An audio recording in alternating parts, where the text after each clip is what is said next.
is a review of the Retrospect Manta V2 fixed gear bicycle. There's not many reviews for the Mantra, especially not the V2, so I wanted to give my thoughts on this bike. I have a mountain bike for trails, an old comfort bike for luxury rides, but I wanted a light, sleek, trendy bike for running up to the local store, or for riding through tight urban areas, things like that.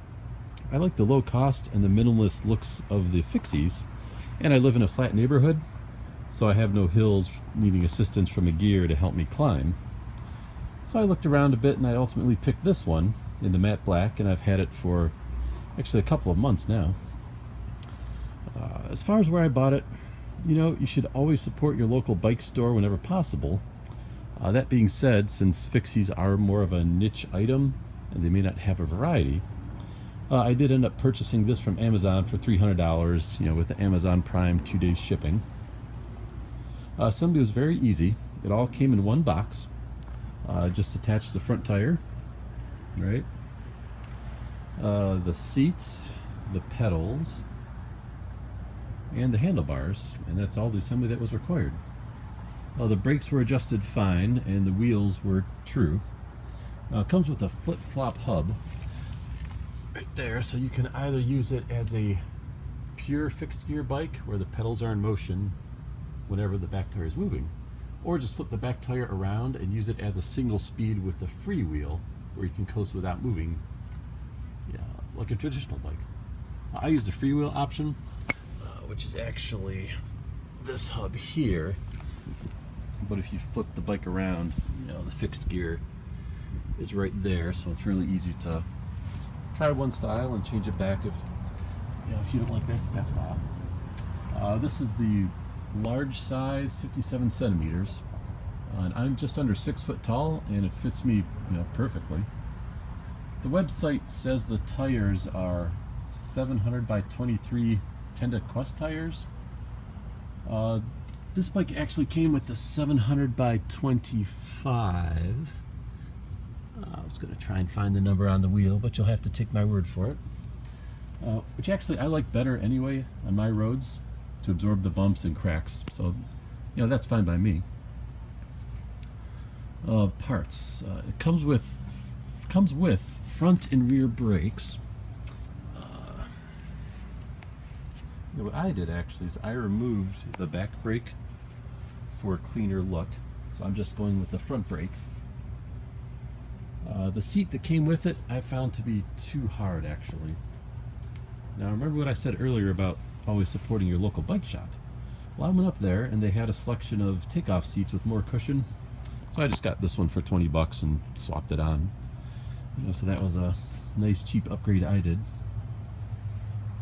These pedals are not the stock pedals that came with it, but honestly the stock pedals are fine. When I ordered the bike, I also ordered some pedals that I liked at the same time.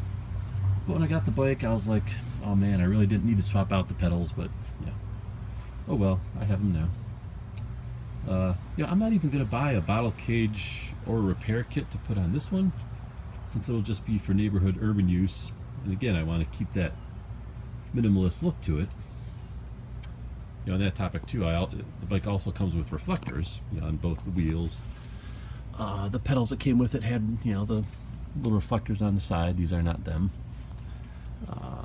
Front and back reflectors, which I took off to really clean up the look a lot. With the rear brake removed, it weighs in at 25 pounds. Now, gear ratios. This bike came with 46 teeth on this gear and 16 teeth on this gear. Now 46 divided by 16 is your 2.875 gear ratio. And if you want to feel what that's like, just pick a gear on a bike with 700cc tires with 46 and 16 teeth and ride around a bit with that gear, and that's pretty much what this bike will feel like. And in case you're not familiar with gear ratios, a smaller number makes it easier to accelerate, but you'll have a lower top speed because your pedals will only go so fast. A larger number is harder to accelerate, but it'll have a faster top speed once you get going. You know, if you're more of an urban commuter without as many starts and stops and no hills, and who wants to get where you're going fast, then the stock gear ratio is probably ideal. Me, I intend to start and stop a little bit more, or if you live in a hilly area, you want to make accelerations a little easier on the knees, you may want to bike with a smaller gear ratio.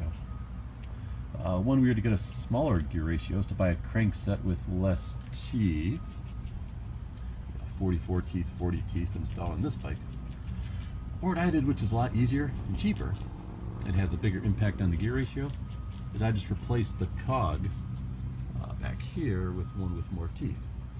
So I bought an 18 tooth cog, a Shimano SF1200 freewheel cog. It was like 25 bucks.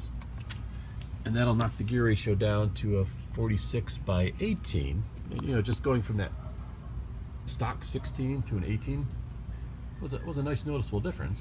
It knocked it down to a 2.55 gear ratio, which works better for my use. But, you know, try some ratios on a geared bike and see what ratio is best for you.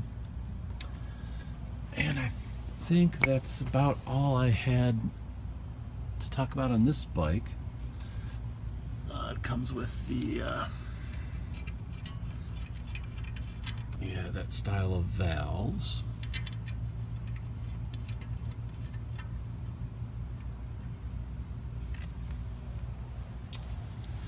Oh, this bell I added on just because, you know, I wanted a bell on this bike.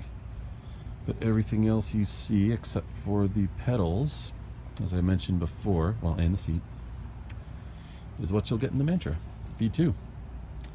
And I think that's all I have on this topic now. Thanks.